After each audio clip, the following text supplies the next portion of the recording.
नमस्कार, मैं doctor Dinesh Dwivedi A1 TV के लोकप्रिय कार्यक्रम हेलो डॉक्टर में आपका स्वागत करता हूं। पिछले कार्यक्रमों में आपको A1 टीवी के चैनल हेड अनिल लोढ़ा और अन्य एंकरों के माध्यम से विभिन्न विभागों के प्रसिद्ध चिकित्सकों से रूबरू करवाया गया है, जिससे सामान्य और जटिल सभी तरह की बीमारियों के बारे में आपका सामान्य ज्ञान और रुचि बढ़ी है। हम आम बोलचाल की भाषा में अक्सर सुनते रहते हैं, अरे मेरा माथा मत खाओ। आजकल तो अधिकांश नेता बिना रीढ़ के हैं जो कभी इधर और कभी उधर लुढ़कते रहते हैं। ऐसी कई कहावतों और लोकोक्तियों को हम सुनते रहते हैं, लेकिन आज वास्तव में हम ये जानेंगे कि सिर और रीढ़ की हड्डी में हमारा मस्तिष्क और स्पाइनल कॉर्ड कैसे हमारे शरीर को नियंत्रित करते हैं, इनमें क्या क्या बीमारियां हो सकती हैं, इनके समाधान के साथ साथ स्वस्थ रहने के लिए विशेष सावधानियां कैसे रखी जा सकती हैं। इसके लिए आपको हम आज प्रसिद्ध न्यूरोसर्जन डॉक्टर योगेश गुप्ता से मिलवा रहे हैं। डॉक्टर योगेश अब तक 10,000 से ज़्यादा ऑपरेशन सफलतापूर्वक कर चुके हैं। आप Priyush neuro and super speciality hospital Mansarovar और प्रियुष मेडिलाइट हॉस्पिटल सांगानेर के माध्यम से पिछले 3 वर्ष से मरीजों को सभी तरह की सेवाएं उपलब्ध करा रहे हैं। डॉक्टर योगेश, आपका A1 टीवी के लोकप्रिय कार्यक्रम हेलो डॉक्टर में स्वागत है। डॉक्टर योगेश, नमस्कार। आप सभी को मेरा बहुत बहुत हार्दिक अभिनंदन जो मुझे इस कार्यक्रम में यहाँ उपस्थित होने का मौका दिया। डॉक्टर योगेश, आम मरीज को सबसे पहले ये समझ में नहीं आता है कि सिर और रीढ़ की हड्डी से संबंधित किन किन लक्षणों को उन्हें गंभीरता से लेना चाहिए और तत्काल न्यूरोसर्जन या न्यूरोलॉजिस्ट से संपर्क करना चाहिए। जैसा कि हम देखते हैं कि सिर दर्द और कमर दर्द या रीढ़ की हड्डी का दर्द एक ऐसे दर्द है जिनसे हर व्यक्ति अपने जीवन काल में एक बार अवश्य न पीड़ित होता है। ये समस्या इतनी कॉमन हो गई है, हम देखते हैं कि दिन पर दिन ये बढ़ती जा रही है और यंग जनरेशन में भी काफ़ी तेज़ी से इसके जो हैं पेशेंट बढ़ते जा रहे हैं।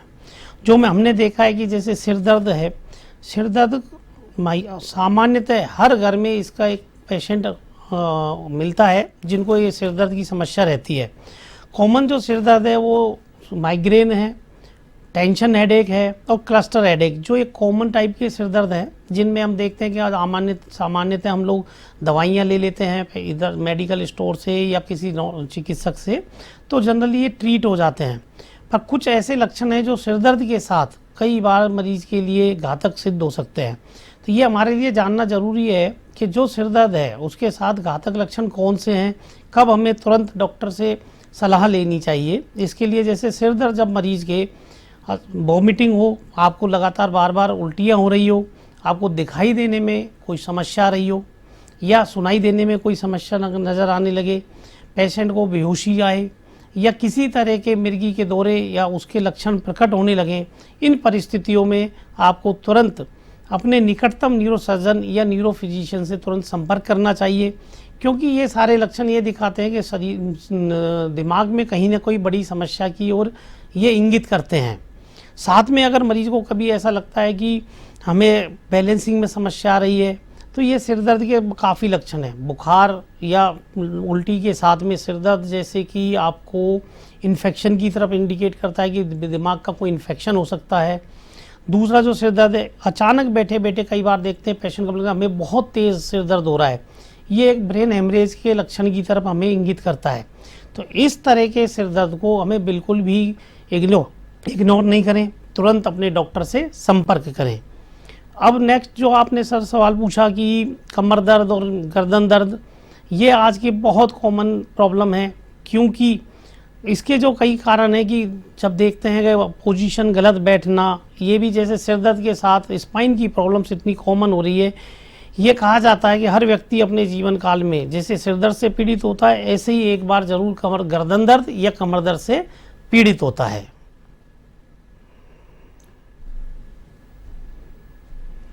हाँ डॉक्टर योगेश, आपने बिल्कुल सही बताया है और बहुत लोगों के सामान्य ज्ञान के लिए उपयोगी है। आप ये बताएं कि सिर दर्द, कमर दर्द और पीठ के दर्द अधिकांश लोगों की समस्या होती है। इसके क्या कारण हैं और इन समस्याओं से बचने के लिए क्या सावधानियां रख सकते हैं जिससे ये दर्द हो नहीं, और कब ऑपरेशन जरूरी होता है? इसमें ये देखा गया है कि सबसे जो कॉमन कारण है रीढ़ की हड्डी के जो दर्द होते हैं उनका मेन कारण है गलत पोजीशन में बैठना, गलत पोजीशन में सोना या उठना। अब हम देखते जा रहे हैं कि हमारी जो दिनचर्या है उसमें चेंजेस हो रहे हैं। जैसे जो लोग जॉब में होते हैं उन्हें लंबे समय तक एक ही पोजीशन में बैठना होता है। लंबे समय तक एक ही पोजीशन में लगातार बैठे रहने से मांसपेशियों में अकड़न आने लगती है। साथ में एक्सरसाइज की कमी, दिनचर्या इतनी व्यस्त हो गई है कि लोग अपने लिए व्यायाम के लिए समय दे ही नहीं पाते। इसकी वजह से जो कोर मसल है वो वीक होती जाती है और पेशेंट को धीरे धीरे दर्द होने लगा है। अब जो देखा कि कोरोना के बाद हमने देखा है कि online classes, work from home, ये कल्चर बढ़ता जा रहा है, जिससे लंबे समय तक स्क्रीनिंग का एक बहुत बड़ा चलन बढ़ गया है। बच्चों में भी ऑनलाइन स्क्रीनिंग और पढ़ाई हो गई है, तो वो एक पोजीशन में बैठे रहते हैं लंबे समय तक, और एक्सरसाइज और जो हमारी वॉकिंग है वो सब कम होती जा रही है। इसलिए मसल्स का यूज कम होता जा रहा है और उसी वजह से ये समस्याएं दिन पर दिन बढ़ती जा रही हैं। अलग अन्य कारणों में मैं जैसे बात करूं कि हमारे खान पान, कैल्शियम की कमी का होना, जिससे कि धीरे धीरे हड्डियां कमज़ोर हो जाती हैं, उससे भी ये दर्द हमारे लिए बहुत कॉमन हो गए हैं। एक्सेसिव ट्रैवलिंग, आज हम देख रहे हैं कि बहुत ज़्यादा आना जाना होता है, जो स्पेशली देखते हैं हम कि युवाओं में जो high speed velocity, high speed जो ट्रैवलिंग हो रही है, लंबा जाना, तो उससे स्पाइन में जो डिस्क होती है उसमें धीरे धीरे माइक्रो ट्रॉमा होता है, जिससे वो डिस्क में जो डिस्क हमारे स्पाइन के अंदर एक शॉकर का काम करती है। तो जैसे गाड़ी के शॉकर को घिसते हैं, ऐसे इनकी जो घिसावट है वो तेज़ी से होती है, जिससे धीरे धीरे ये समस्याएं देख रहे हैं कि अब युवाओं में भी ये समस्या काफ़ी तेज़ी से बढ़ रही है। कई बार गलत पोजीशन में वजन का उठा लेना या झुक जाना, जिससे कमर में झटका लग जाता है। ये तो जो सारे कारण हैं वो दिनचर्या से संबंधित कारण हैं, जिनकी वजह से गर्दन दर्द, सिर दर्द, गर्दन दर्द और कमर में ज़्यादा दर्द होने लगता है। अन्य कारणों में जैसे मैं बात करूं सर, तो कि ऑस्टियोपोरोसिस, कैल्शियम की कमी से हड्डियों में गलावट, विशेषकर महिलाओं में आफ्टर मीनोपोज ये समस्या बहुत कॉमन है। इसके अलावा रीढ़ की हड्डी के कोई भी इन्फेक्शन है उसमें ये समस्या काफ़ी ज़्यादा बढ़ जाती है। आर्थराइटिस जो हम देखते हैं उसमें भी जॉइंट फिक्स हो जाते हैं, उसकी वजह से ये मांसपेशियों में अकड़न आने लगती है और मरीज को दर्द की समस्या डेवलप होने लगती है। स्पाइन से संबंधित कई समस्याएं, जैसे स्पाइन के ट्यूमर है, उसमें भी कई बार इस तरह के लक्षण प्रकट होने लग जाते हैं। कुछ केस ऐसे भी है जहां हम देखते हैं कि रीढ़ की हड्डी में जन्मजात जो उसका बैलेंस है, कर्व है, वो नॉर्मल नहीं होता। तो इन सब समस्याओं से भी पेशेंट जो हैं अपनी इन समस्याओं से रूबरू होते हैं, इसकी वजह से दर्द बढ़ता जाता है। इन समस्याओं को कई बार हम नज़रअंदाज करते हैं। हम देखते हैं आम चलन में देखते हैं कि लोग आसपास के लोकल कहीं पर भी जाकर कोई झटका लगवाता है कमर में, कोई इलाज ले रहा है। इन सब परिस्थितियों की वजह से उसमें ये प्रॉब्लम और बढ़ जाती है। इसलिए आप अपने कुछ भी ऐसा हो तो अपने डॉक्टर से सलाह लें।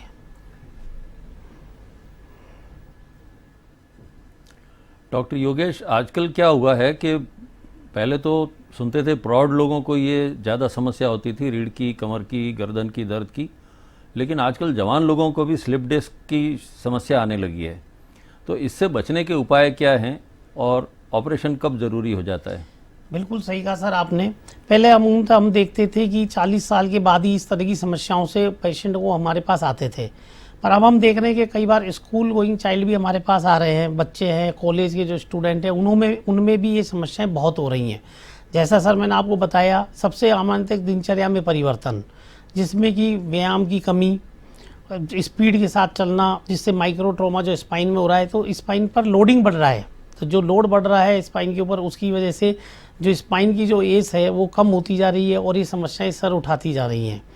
इससे बचने के लिए जो इसके मुख्यतः कारण हैं उन्हीं को हमें धीरे धीरे ट्रीट करना है। यही इससे बचने की मेन सावधानी है कि सर जैसे कि आप रेगुलर अपने दिनचर्या में सुबह के टाइम मॉर्निंग वॉक करें, रेगुलर व्यायाम करें, योगा करें, जिससे मांसपेशियों में लचीलापन बना रहे, हड्डियों में स्ट्रेंथ बढ़े।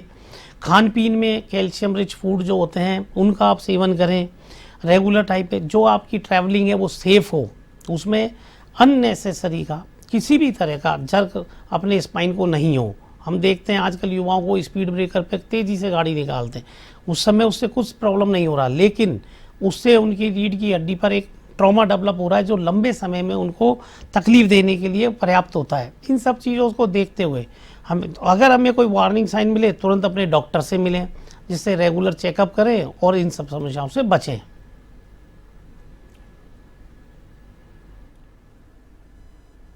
डॉक्टर योगेश, कुछ लोगों को सामान्य भाषा में बोलते हैं तो कुबड़ की समस्या होती है, वो क्यों हो जाती है और इसके लिए कोई फ़ायदा हो सकता है ऑपरेशन से?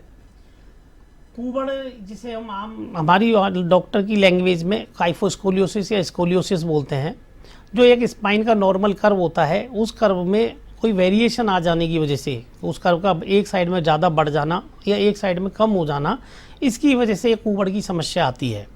हम पहले देखते थे कि ओल्ड एज में जैसे देखते हैं कि कई बार आदमी आगे झुक के चलने लगता है, वो कुबड़ की समस्या जो होती है, इसके कई सारे कारण हैं सर। कर्वेचर के जो चेंज होने का कारण है, जैसे कि उसका बैलेंस जो स्पाइन का चेंज हो रहा है, उसमें पहला कारण होता है, कुछ बच्चों में अगर ये होता है तो वह है कॉन्जेनाइटल, मतलब बाई बर्थ उनके जो स्पाइन की प्रॉब्लम कर्वेचर है वो नॉर्मल डेवलप नहीं हो पाता।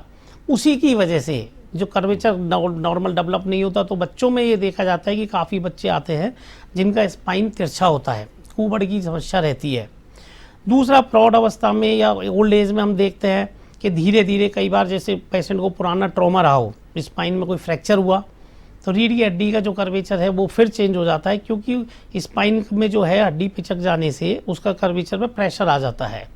अदर कॉजेज में मैं बात करूं सर, तो जैसे कि इन्फेक्शन है रीढ़ की हड्डी में, जो इंडिया में हम देखते हैं कॉमनली टीबी।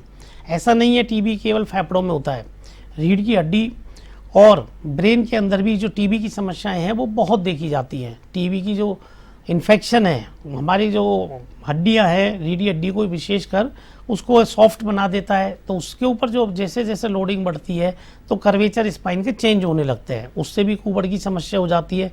इसी तरह कई स्पाइन के ट्यूमर हैं जो बोन को सॉफ्ट कर देते हैं, हड्डी को कमज़ोर कर देते हैं। इन सब परिस्थितियों में देखा जाता है कि धीरे धीरे कुबड़ की समस्या बढ़ने लगती है। और बात करूं सर, तो मांसपेशियों में जैसे कमजोरी आ जाती है, तो मांसपेशियों की स्ट्रेंथ कम होने के साथ में बोन के लिए भी जो एक सपोर्ट होता है वो कम होने लगता है।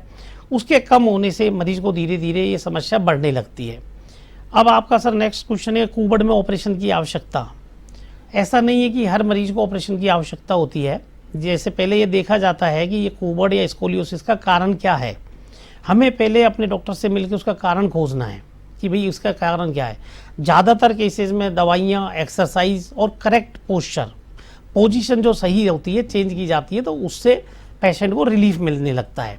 कंजेनाइटल जो काइफोस्कोलियोसिस होते हैं उसमें बच्चों को ब्रेस दिए जाते हैं, वो बाहर से पहन के उसके स्पाइन के कर्वेचर को करेक्ट किया जाता है। इन सब अगर मेडिकल मैनेजमेंट के बाद भी, दवाइयाँ, एक्सरसाइज के बाद भी पेशेंट को अगर उससे आराम नहीं मिलता है तो उसी परिस्थिति में हम लोग इसका ऑपरेशन करते हैं।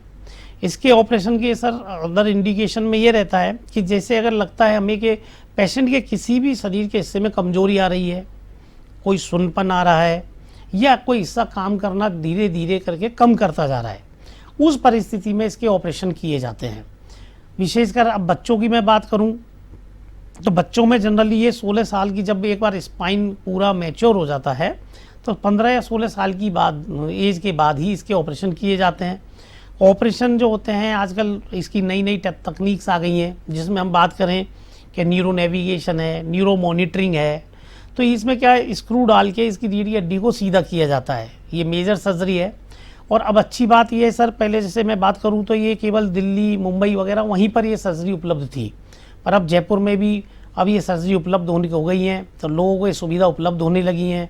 ऐसे कई केसेज हैं जिनकी रीढ़ की हड्डी को सीधा किया गया है और बेहतर हुए हैं। दूसरा, कंजेनाइटल के अलावा अगर किसी को ट्रॉमा हुआ है, रीढ़ की हड्डी में कोई चोट लगी है और उसको हम लंबे समय तक इग्नोर करते हैं तो धीरे धीरे ये प्रॉब्लम बढ़ने लगती है। तो इसके लिए आपको रेगुलर डॉक्टर के अपने फॉलोअप में रहिए, उसको देखिए, फिजियोथेरेपिस्ट है उनकी हेल्प लीजिए, जिससे आपका वो कर्वेचर है, पोजीशन वो करेक्ट रहे। उसको कैसे ठीक रखना है ये आपकी जिम्मेदारी है, क्योंकि एक बार कुबड़ बनने के बाद इसको सीधा करने के लिए आपको काफ़ी ज़्यादा रिस्क लेना पड़ता है। तो बेहतर ये अब, लेकिन नवीनतम तकनीक नवीनतम जो सारी ये फैसिलिटीज़ आ गई हैं, जांचों को लेके इन्वेस्टिगेशंस हैं, ऑपरेशन की टेक्निक्स आ गई हैं, तो इनको देखते हुए अब इसको बहुत सफलतापूर्वक और आसानी से अब ये ऑपरेशंस किए जा रहे हैं। डॉक्टर योगेश, कुछ मरीजों को दिमागी बुखार और इसके इन्फेक्शन हो जाता है, इसके लिए भी क्या ऑपरेशन से फ़ायदा हो सकता है? सर, जैसा मैंने पहले बताया कि जो ब्रेन के इन्फेक्शंस होते हैं, जिनको हम हमारी लैंग्वेज में, हमारी भाषा में मेनिंजाइटिस या एनकेफेलाइटिस या मेनिंगो एनकेफेलाइटिस बोलते हैं, इसमें दिमाग के अंदर कोई भी इन्फेक्शन हो सकता है। वो वायरस का हो सकता है, बैक्टीरिया का हो सकता है, या फंगल इन्फेक्शन, कोई भी हो सकते हैं। जनरली जो भी ब्रेन के इन्फेक्शन होते हैं उनको हम मेडिसिन से ही ट्रीट करते हैं, क्योंकि ये कहा जाता है ब्रेन के जो इन्फेक्शन होते हैं वो काफ़ी ज़्यादा घातक होते हैं, जिसमें मरीज को जान का खतरा रहता है। इन इन्फेक्शंस में ऑपरेशन की जो आवश्यकता पड़ती है, जनरली ये देखा जाता है कि ब्रेन के अंदर या तो कोई बहुत ज़्यादा प्रेशर बढ़ जाए, जिससे कि पेशेंट की जान को ज़्यादा खतरा हो रहा है, दिमाग के अंदर प्रेशर बढ़ जाने पर, या दिमाग के अंदर पानी का जो एक फ्लो होता है जिसे हम CSF बोलते हैं, उसका फ्लो रुक जाए और उसका प्रेशर बढ़ने लगे, जिसको हम हमारी लैंग्वेज में हाइड्रोकेफेलस कहते हैं। ये समस्या होने पर ही मरीज को ऑपरेशन की आवश्यकता पड़ती है। लेकिन उसके बावजूद ऑपरेशन के साथ मरीज को दवाइयाँ लेनी होती है, दवाइयों से ही इन्फेक्शन को ट्रीट किया जाता है। इसमें ऑपरेशन का मेन मकसद केवल और केवल दिमाग के अंदर अगर कोई प्रेशर डेवलप हो रहा है तो उस प्रेशर को कम करने के लिए सर इसमें ऑपरेशन किए जाते हैं। अदरवाइज मरीज को दवाइयों से ही इसमें ठीक किया जाता है।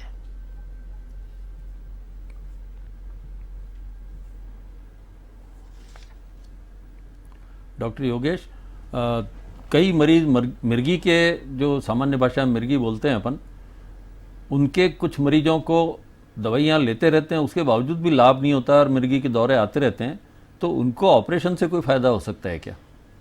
ये अभी एक सर न्यूरो सर्जरी का एक नई जो सब स्पेशलिटी है डेवलप हो रही है, एपिलेप्सी सर्जरी। जो न्यूरो सर्जरी जो हमारा ब्रांच है वो एक इमर्जिंग ब्रांच है, जिसमें अब नए नए सब स्पेशलिटीज़ डेवलप होती जा रही है। तो एपिलेप्सी सर्जरी भी अब इंडिया में हमारे काफ़ी तेज़ी से डेवलप हो रही है। जनरली जो मिर्गी या एपिलेप्सी जिसको हम बोलते हैं, अभी तक भारत में हमारी समस्या ये रही है कि लोग इसको एक पुराने जन्म का अभिशाप मानते हैं। गाँवों में लोग अभी भी इसके लिए देसी दवाइयाँ, झाड़ फूंक, इनका सहारा लेते हैं, जबकि ये एक बीमारी है जिसको दवाइयों से ठीक किया जा सकता है। जो एपिलेप्सी का ट्रीटमेंट है वो मेडिकल मैनेजमेंट ही ज़्यादा होता है। इसमें 80% मरीज़ नॉर्मल दवाइयों से ठीक होते हैं, 15% मरीज़ 2 या 3 दवाइयों पर जाके ठीक हो जाते हैं। कुछ ऐसे मरीज होते हैं जिसको हम इंट्रैक्टेबल एपिलेप्सी बोलते हैं, जो दवाइयों से ठीक नहीं हो पाते, जिनके कि हम 4 या 5 दवाइयाँ देने के बावजूद उनके दौरे कंट्रोल नहीं होते, या उनको डेली की अपने रूटीन दिनचर्या में दिक्कत आने लगती है, बेहोश होने लगते हैं। उन्हीं परिस्थितियों में इसके ऑपरेशन किया जाता है। आज के टाइम में जैसे सर इसके लिए MRI वगैरह किया जाता है। अगर एपिलेप्सी का कारण कोई ब्रेन में एनाटॉमिकल चेंजेस हैं, जैसे कि कोई ब्रेन ट्यूमर हो सकता है, ब्रेन के अंदर कोई किसी तरह का लीजन हो सकता है, उस परिस्थिति में उसका कारण अगर एपिलेप्सी है तो उसका सर्जरी किया जाता है, उसको निकाला जाता है। सेकंड, जो एपिलेप्सी है उसमें हम ये देखते हैं, लोकलाइज करते हैं कि एक लीजन कहाँ है जिससे कि वो जो है दौरे को ट्रिगर कर रहा है। उस ट्रिगर पॉइंट को पहले लोकलाइज करते हैं, और आधुनिकतम तकनीक हो गई है जिनसे उसको लोकलाइज करके फिर उस एरिया को वहाँ से निकाल दिया जाता है, डैमेज कर दिया जाता है। तो उसके ज़रिए, ऑपरेशन के ज़रिए केवल उन्हीं केसों को ट्रीट किया जाता है जो दवाइयों से अभी ठीक नहीं। लेकिन आने वाले भविष्य में हो सकता है कि इसको ऑपरेशन के ज़रिए, या न्यूरोमॉड्यूलेशन एक नया डोमेन है जो न्यूरो सर्जरी में डेवलप हो रहा है, उनके ज़रिए इसको शायद हम लोग जल्दी ट्रीट कर पाएँ और बेहतर उनको ज़िंदगी दे पाएँ।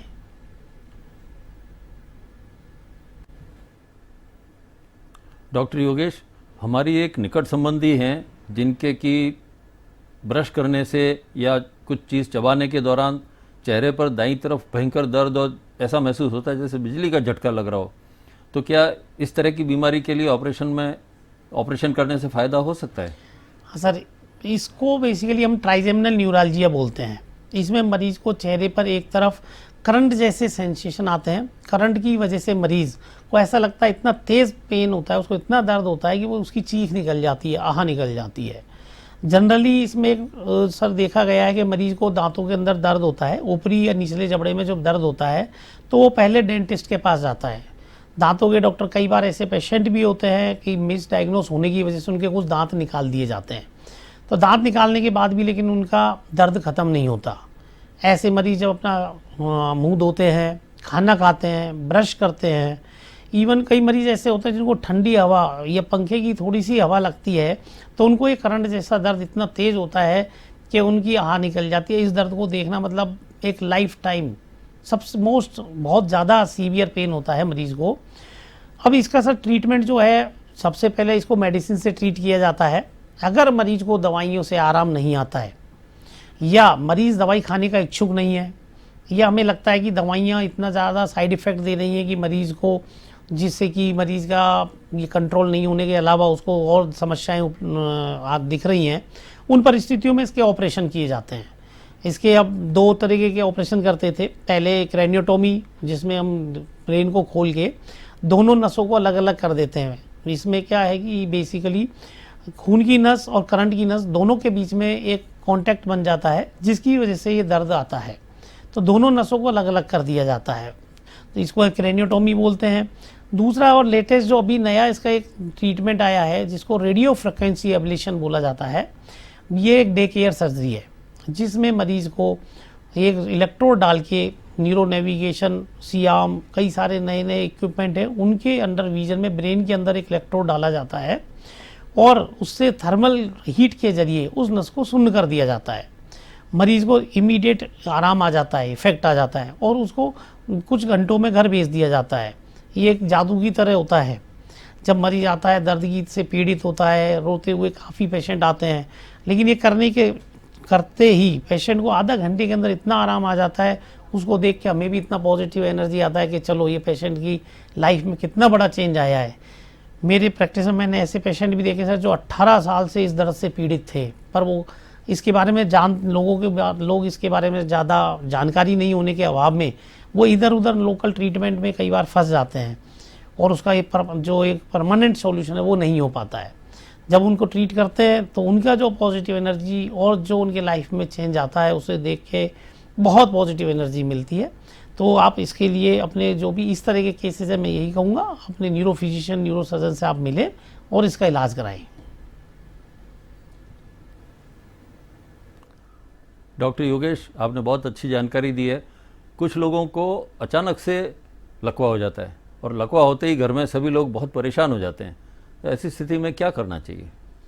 लकवा या स्ट्रोक सर आज के टाइम में बहुत ज़्यादा कॉमन समस्या हो गई है। ये माना जाता है कि पूरी दुनिया में 15 मिलियन लोग जो हैं, पर मतलब 150 लाख लोगों को एक साल में लकवे की समस्या होती है।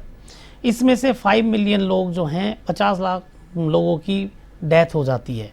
50 लाख लोगों को इसमें हर साल मोर्बिडिटी, मतलब कि वो परमानेंट डिसेबल हो जाते हैं, किसी न किसी तरह की समस्या आती है और केवल 1/3 लोग ही इससे ठीक हो पाते हैं। लकवे को लेके आज भी इंडिया में, जैसे मैंने आपको पहले बताया सर, कि मिर्गी को लेके जो लोगों के मन में है, वही लकवे को लेके लोगों के मन में भ्रम है। लकवे को लेके आज भी हर जगह देखा जाता है कि लोग देसी दवाई या इलाज के चक्कर में कई बार इसको डिले कर देते हैं।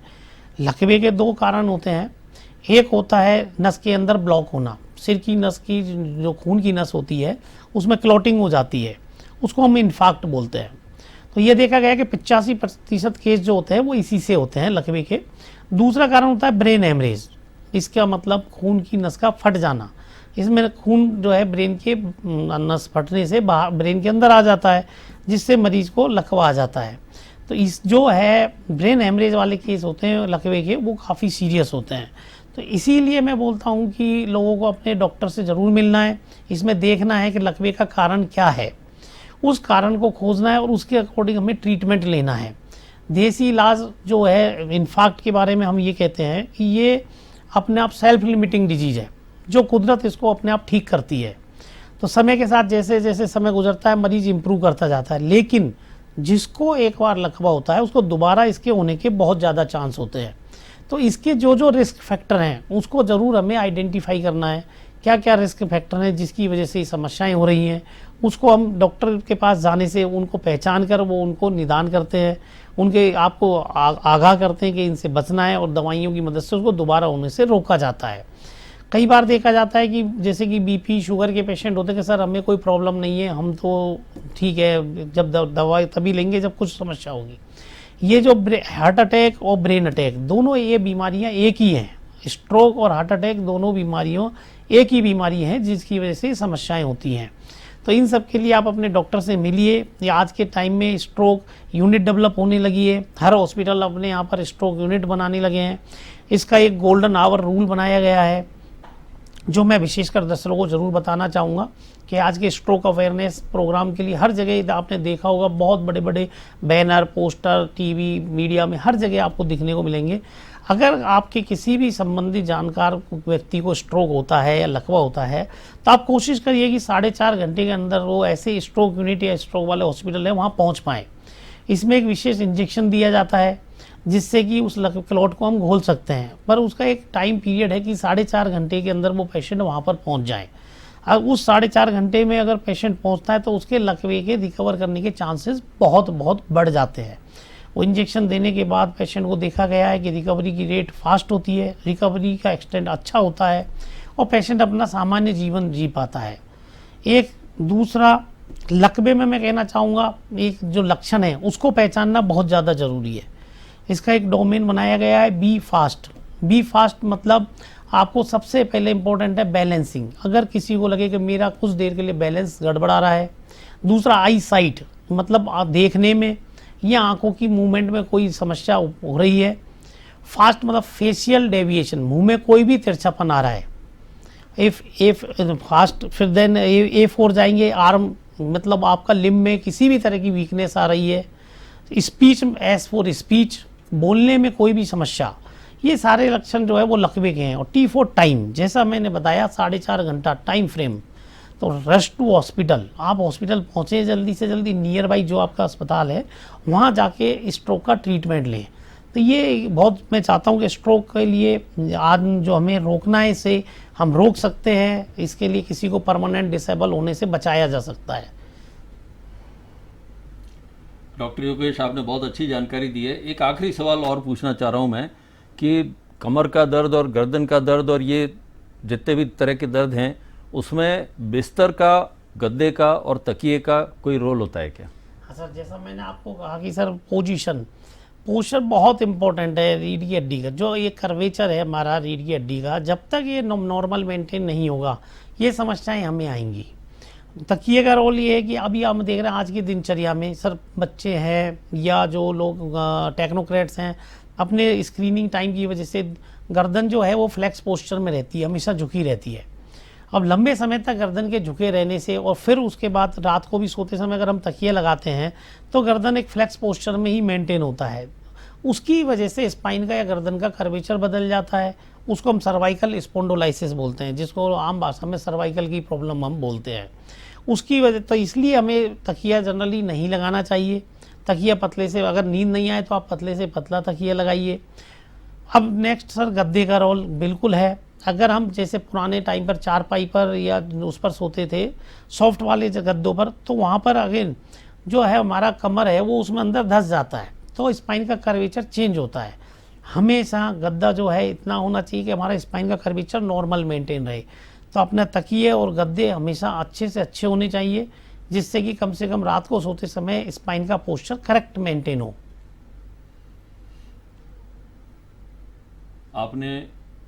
आपने बहुत अच्छी जानकारी दी है डॉक्टर योगेश, जो हमारे सुनने वालों के लिए बहुत उपयोगी है। आज इस हेलो डॉक्टर कार्यक्रम में इतना ही। अगली बार फिर आपसे मुलाकात होगी। बहुत बहुत धन्यवाद। नमस्कार। सर आपका बहुत बहुत धन्यवाद।